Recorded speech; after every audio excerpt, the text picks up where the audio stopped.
Guys, welcome back. So in today's video I'm going to show you how to send a WhatsApp voice notes.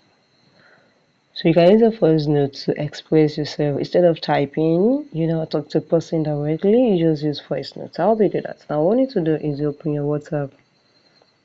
Now you click on the person you wanted to send a voice note. Now this is it. You can set this a mic. This is what we call mic is for voice notes. Just click on it.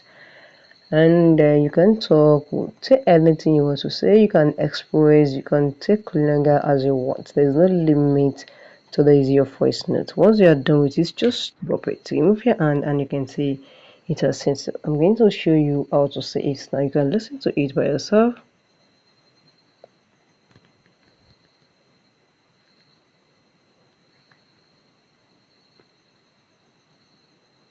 So you can say I have sent the voice note to that person now. So that is very quite easy. So guys, if this helps, kindly subscribe and like.